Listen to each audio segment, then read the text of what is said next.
All right, so sheep hoof trimming. One question that I get a lot is how many times do I have to trim my sheep's feet a year? And the reality is there's no such thing. It's so dependent on what type of sheep you have, what kind of environment you have, and so an animal that is in a bedded pack like this, that's not wearing its feet down, it's consuming more energy, more protein, its feet are going to grow faster, just like our fingernails. Okay, so we need to be able to evaluate the sheep on a case-by-case basis, and that's going to involve looking particularly at the hoof, which I'll show you once we get the sheep flipped. We can also see based on how they walk, whether they're in need of hoof trimming or not too, whether they're comfortable on their feet, whether they're able to track straight forward, and those types of things. Okay? But evaluating when we need to do it is the first step. Then we need to catch a sheep. Okay? So here we have a group of yearling ewes. Generally, the smaller the pen that we have, the better.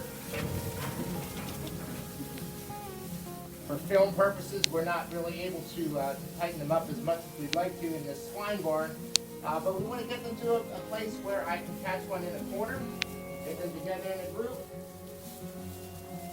Remember the flight zone of sheep and their point of balance. We just get to a point where we can get one to stop and we have to move quickly. Okay? After that, we control the head of the sheep, we control where the rest of the sheep goes.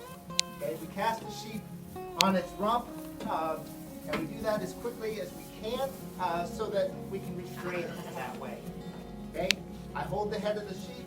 I've got my left hand firmly under its jaw. I'm going to reach back here under the dock, and there's a little go button underneath there that allows the sheep to move straight forward, but it also creates some pressure that we can use to our advantage to get the sheep to go down. And so this is all about pressure and balance. If I've got the sheep in the correct position, it's leaning into me. And if I turn for the camera to see this, okay, if I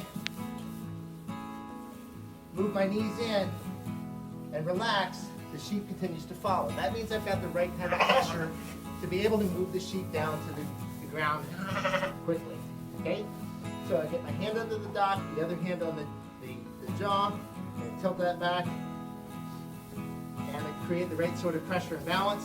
And I'm just going to step back with my right foot, follow through with my left, keeping that close to the sheep, and I get it up to this position. Okay? This is important because this allows the sheep to feel relaxed. It allows them to feel safe, and if we do it right, we can hold them in this position and our hands are completely free. We can do everything with pressure and balance and keep them completely restrained. We don't want them to be right up on their tail head. That's uncomfortable for them. Generally one hip or the other. Okay? But keep our legs close to them, our feet pointed straight forward generally, and relatively square underneath us, so that we can do all the manipulations that we need to with our feet. That allows our hands free to do the dirty work. So, then we need to evaluate the condition of the feet. Okay, this is a Dorset ewe. She's got white hooves. White hooves tend to grow a little bit faster. They also tend to be a little bit softer. And thankfully, here at the university, we don't have any really bogus hoof diseases like foot rot or foot scald. But if we did, white sheep tend to be a little bit more susceptible to those than others. If we look at this, and I've done nothing with this hoof yet, there's still a little bit of hay, a little bit of manure that's built up. We just knock that out of the way so that we can really evaluate the shape and the amount of growth that we're dealing with. And I wouldn't need to do all of this if I was just trimming. I just want you to be able to see what we're looking at.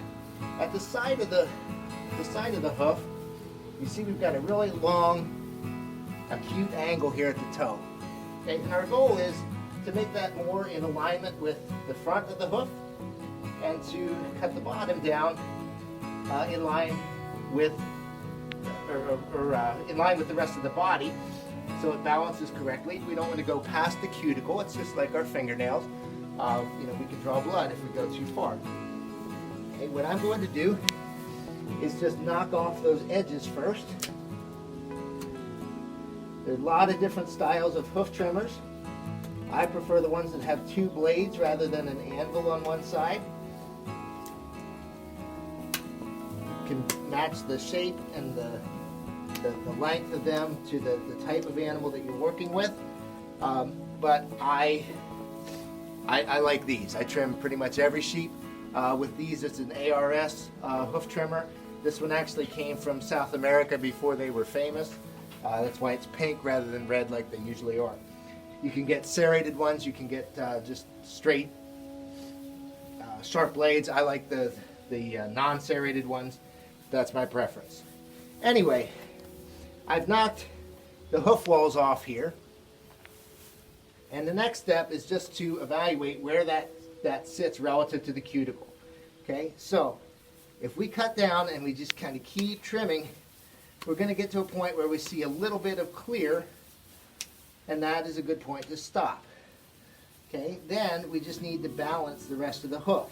The general rule that I like to say is that we take more off of the front of the hoof than the back, and more off of the inside than the outside. And that allows the hoof to balance correctly. It should have a little bit of a splay in it when they put their foot down. Okay, and so I'm just going to level that off to the best that I can, taking more off of the front than the back, and more off of the inside than the outside. And then I'll just repeat that on this side. Okay, once again, I like these two-bladed shears because it allows me to go a bunch of different directions and still be able to cut.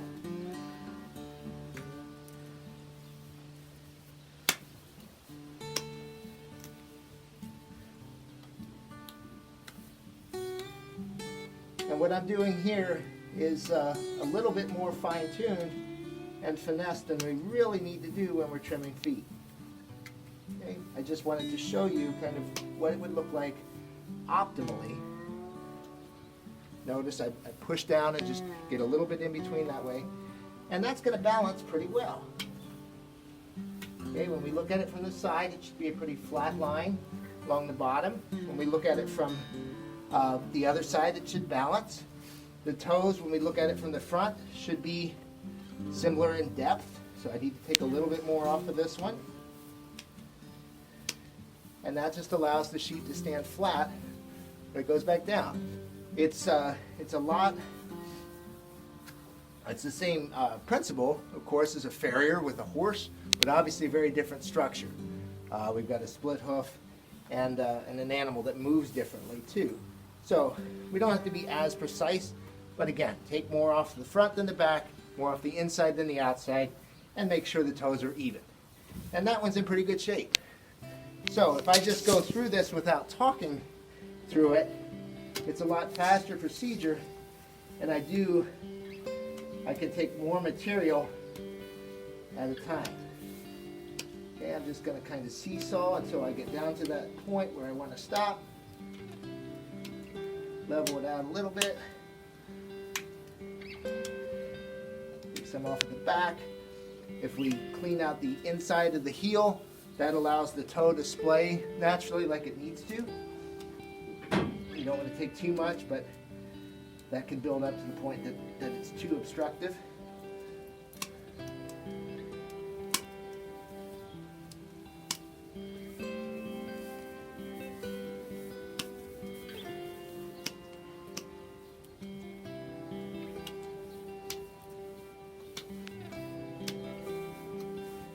Something like that.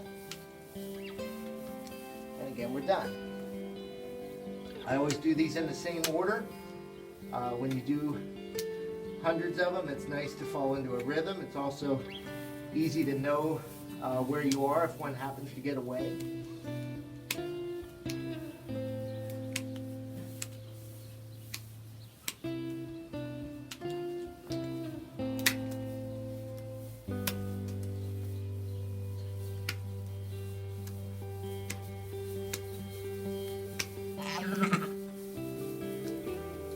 back hooves tend to be shaped a little bit differently than the front hooves. They're not as big in many cases.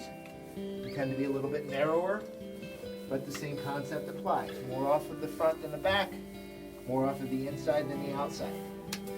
Okay? We don't want to take that heel all the way down because that throws off the balance of the animal.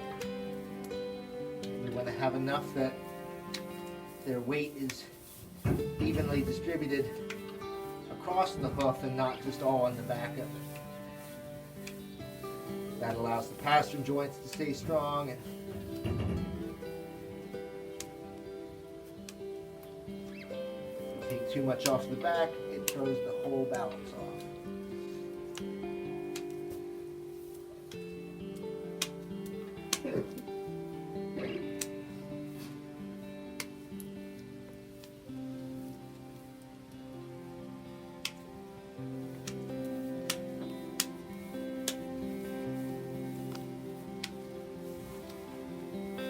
Okay, and that's it.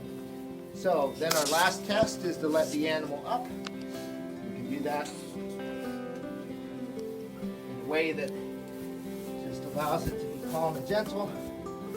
Okay. And then we just evaluate how it's standing. Is it square on all of its toes? Is it able to track evenly forward? She was in good shape when we started, not a big issue. So she's going to be just fine. And we have a pen of the rest of them to do the same way. Thank you.